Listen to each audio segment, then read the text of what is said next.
to 15.7 trillion naira at the end of December 2018. Senior Democrats have responded by accusing him of committing a gross offense.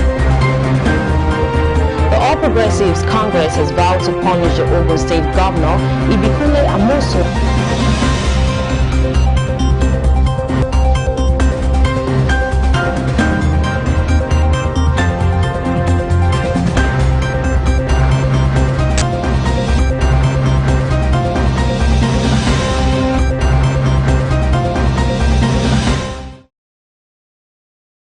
Hi, I'm Ruth Obozegi, and this is Celebration Television News Desk. Many thanks for joining us, and here are top stories for the day. Auchi Polytechnic students anticipate Apostle Johnson Suleman's visit. Federal Road Safety Corps FRSC plans driving license for Nigerians moving to US and Europe. From the international scene, UK Prime Minister says Britain will be more open to Africans after Brexit. On business, Pencon orders PFAs to raise retirees' pensions. And then on sport, 2022 World Cup qualifiers, Eagles may face Ivory Coast, Bafana. The details of the news will come shortly after this timeout. Please do well to join us again.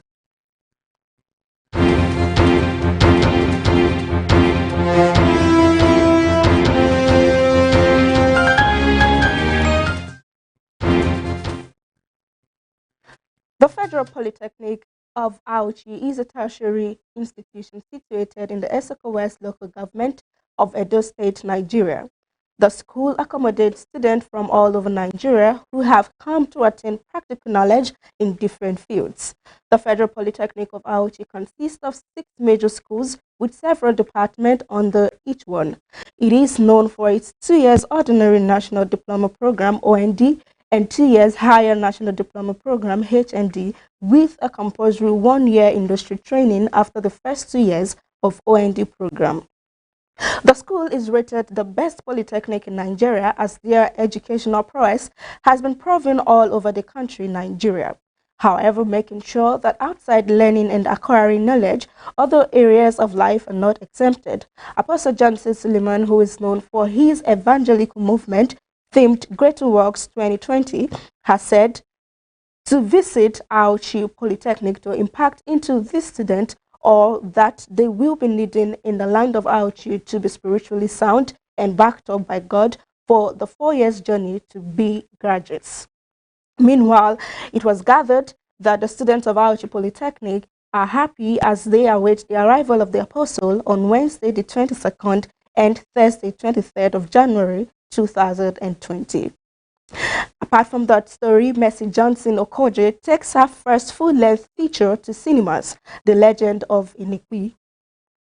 Veteran actress and arts producer Mercy Johnson Okoje is said to take to the cinemas her first ever produced full-length feature, The Legend of ENQUIRY.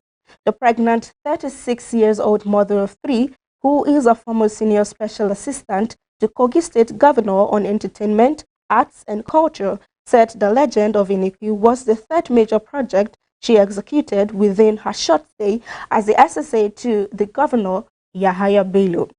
The producer explains that she believes she's been called to tell Nigerian stories, noting that from the feedback they have so far, people are interested and ready to know more about the culture and the past. It's an honor to be the vessel to tell these stories, she added. The movie, which was premiered on Sunday, the 19th of January 2020, is a historical drama inspired by true events that happened in the history of Igala and Benin kingdoms. The star-studded movie, having it set in the ancient kingdoms of Igala and Benin, tells the true story of the 2 great kingdoms on the brink of war. When the oracle informs King Atta of Igala kingdom of the human sacrifice demanded by the gods, the king plunges into despair, haunted by the ghost of his past. This is a sacrifice he's not prepared to give. Now, the written in English language epic movie directed by Frank Raja has been announced to hit the cinema closest to you in Nigeria and in Ghana on the 24th of January 2020. In another local news, Imo APC stop politicizing court ruling, says PDP. The People's Democratic Party has claimed that the ruling party, the All Progressives Congress, is using court ruling in their favor. This was made known in an interview with our correspondent on Saturday, 18th January 2020, by the spokesman for the PDP, Kola Olagbudanya. Kola, in his statement, reviewed the Supreme Court decision to revoke the victory of former Imo State Governor Mr. Emeka Ihedioha on January 14, 2020, and declared Hope Uzodimma of the All Progressives Congress (APC) as the winner of the March 9th governorship election in the state. Mr. Ihedioha, a PDP candidate, was sacked by the 7-member panel of the Apex Court led by Justice Tanko Muhammad on Tuesday, January 14, 2020. However, in the panel decision read by Justice Kudirat Kekere-Ekun, the court sacked the governor on the grounds that votes due to the appellant Senator Hope Uzodimma and the APC from 388 polling units were wrongly excluded from scores ascribed to the appellant during the collation of the final governorship election. However, the APC candidate, Mr. Uzodimma, originally came fourth behind Uche Uwonsu of Action Alliance and the candidate of the All Progressives Grand Alliance, ABGA, Ifeanyi Ararume, who came second and third, respectively. He stated that the decision of the Supreme Court was abrasive, a breach of voters' rights, and an eyesore to the judiciary system in the country.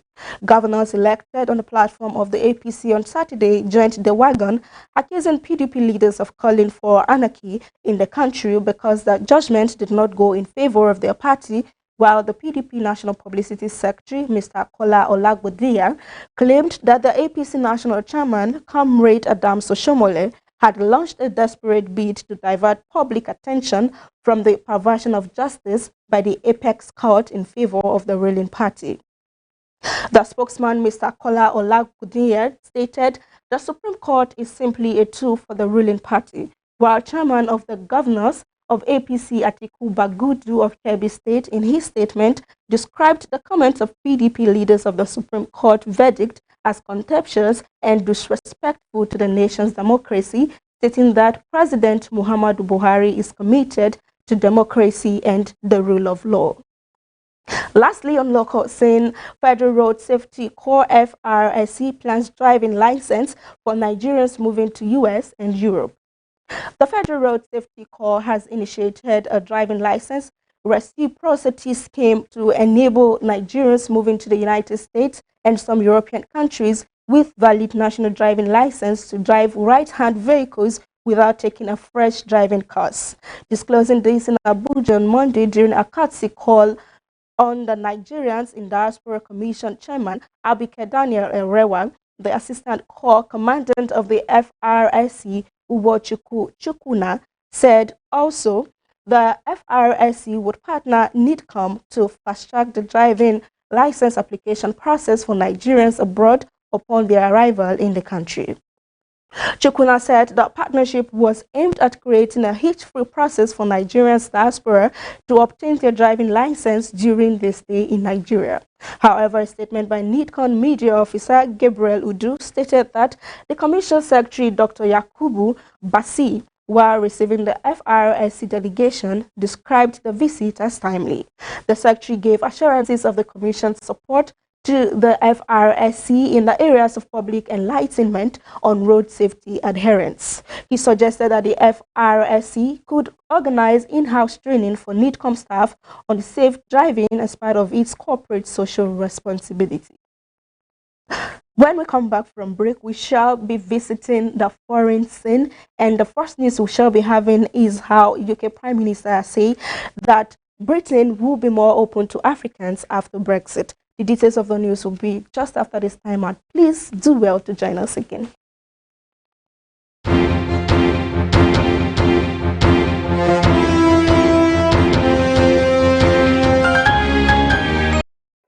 A new era of the decade holds in Imo State, Nigeria. Where shall be heaven on earth? Shout glory!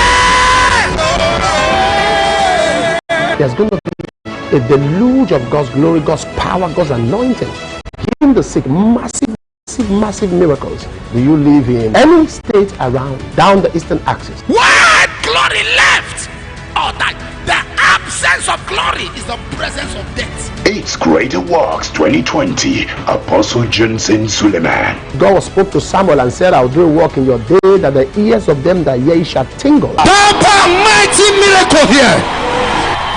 Be my guest as we come to Owerri Crusade. Date 12th and 13th February 2020 by 9 a.m. and 4 p.m. Happening live at Heroes Core, Owerri, Imo State. Greater Works, Owerri. I'll see you there.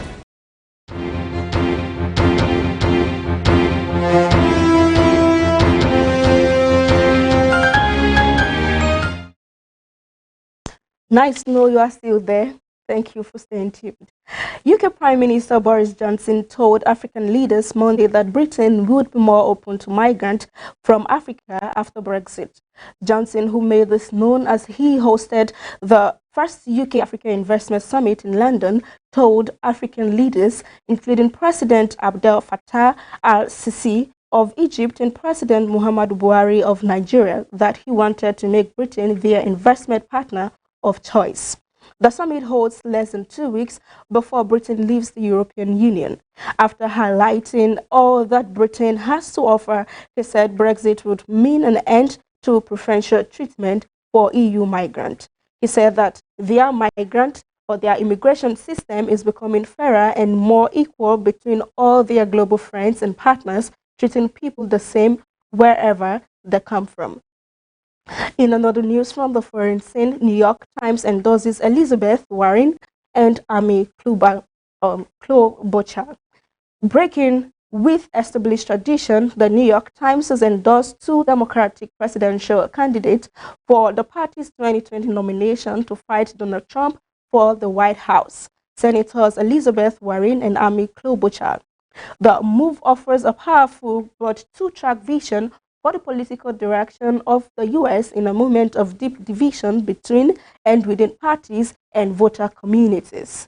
May the best woman win, the paper said in an unprecedented two-page editorial with large portraits of the two women. The dual choices of the Massachusetts progressive Warren and the Minnesota centrist Klobuchar speaks to what the paper called an essential debate on the way between two visions that may define the future of the party and perhaps the nation, but rather than looking for differences between Warren and Klobuchar or other Democratic in the contest, the newspaper said the endorsement was informed by the striking similarity of the election platforms on fundamental issues. Both the radical and the realist models warrant serious consideration, the Times said.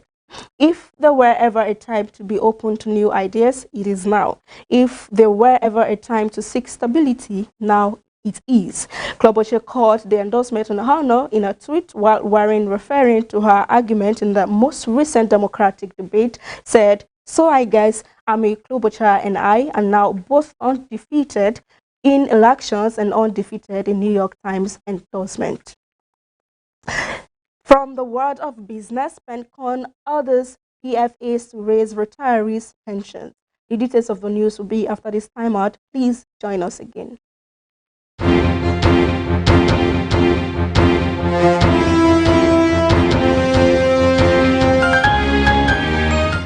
Hey!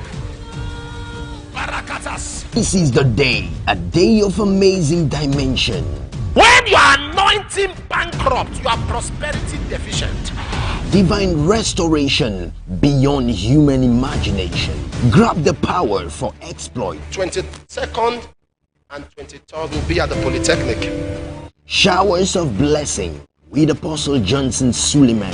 22nd and 23rd January 2020. 4 p.m. daily At the Auchi Holy Sport Complex at Edo State, Nigeria.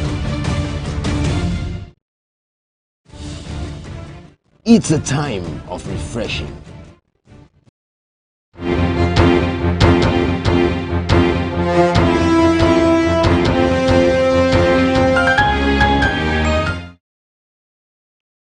And welcome to Business Scene on News Desk. The National Pension Commission has directed the pension fund administrators to implement pension enhancement for retirees on programmed withdrawal under the contributory pension scheme.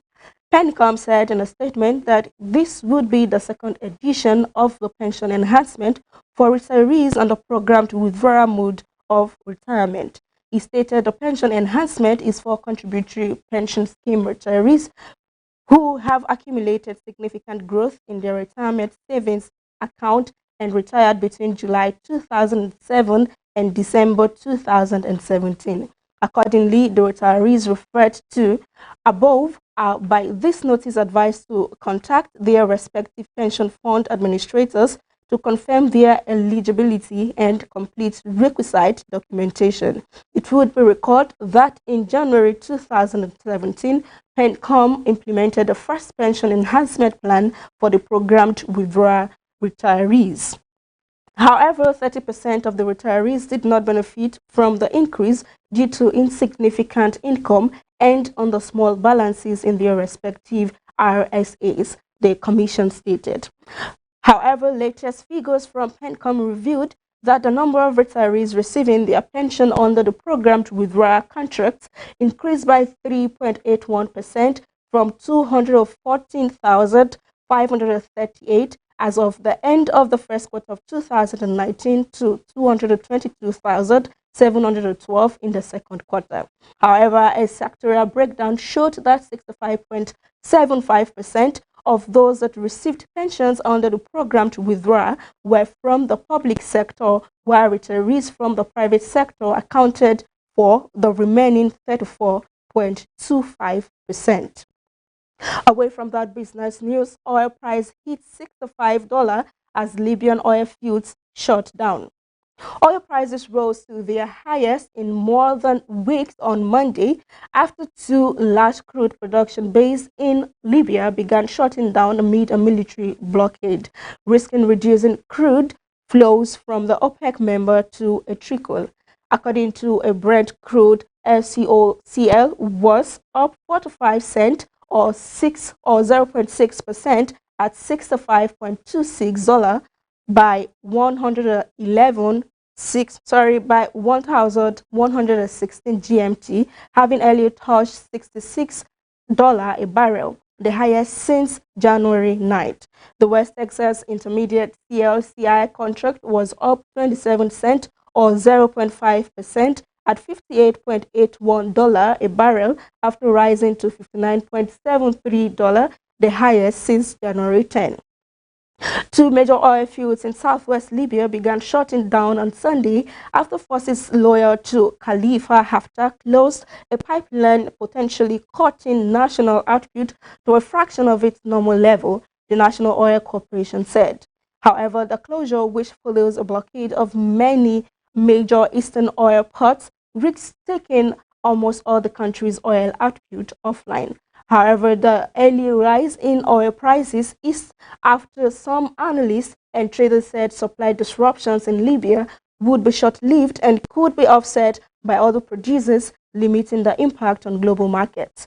Foreign powers agreed at a summit in Berlin on Sunday to shore up a shaky truce in Libya, which has been in turmoil since the fall of Muammar Gaddafi in 2011. If Libyan exports are halted for any sustained period, storage tanks were filled within days and production was slow to 72,000 barrels per day, an NOC spokesman said. Libya has been producing around 1.2 million barrels per day recently. The EU's top diplomat, Joseph Borrell, said on Monday the European Union would discuss always to uphold a formal ceasefire in Libya, but any peace settlement would need real EU support to make it hold. And now on sport, 2022 World Cup qualifiers, Eagles may face Ivory Coast. Now the details of the news will be after this time out. Please join us again.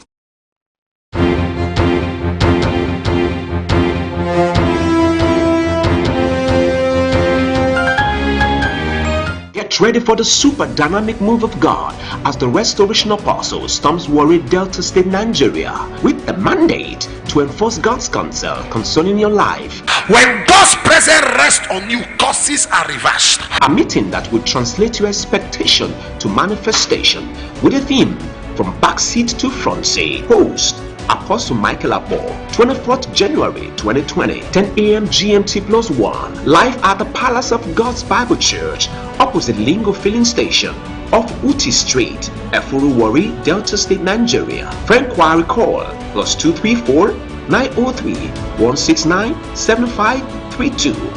The experience shall be phenomenal.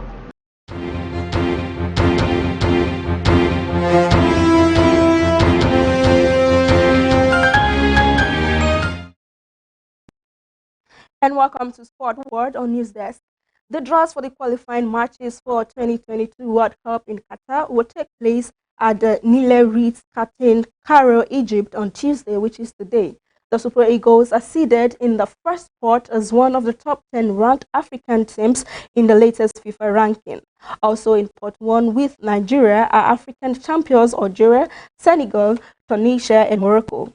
Ghana, Egypt, Cameroon, Mali, DR Congo make up the other top seeded teams for the draws, with teams seeded in pots 1 to 4. Each group will feature one team from each of the pot. This leaves the Eagles avoiding any of the top seeds in the qualifiers. They might, however, be pitted against other teams in Africa who are at the top, who did not make the top seedings. The countries include Ivory Coast, South Africa, Angola, and Zambia. While Ivorian, South Africa, and Zambia are in the second pot, Angola are in pot 4. Zambia placed second behind Nigeria in Group B of the 2018 World Cup, while South Africa was also second behind Nigeria in the 2010 World Cup qualifiers. South Africa were hosts of the 2010 World Cup and they automatically qualified. Angola edged Nigeria out on head-to-head route to qualify for the 2006 World Cup in Germany after both teams had been tied on 21 points at the end of the qualifiers.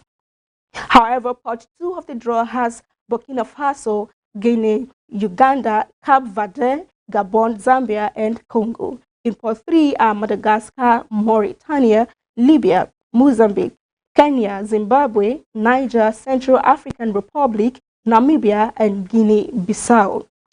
Malawi, Togo, Sudan, Rwanda, Tanzania, Equatorial Guinea, Ethiopia, Liberia, and Djibouti make up the other teams in pot 4. Meanwhile, Eagles coach Donald Rowe has said the road to qualifying for the 2022 World Cup in Qatar will not be an easy one.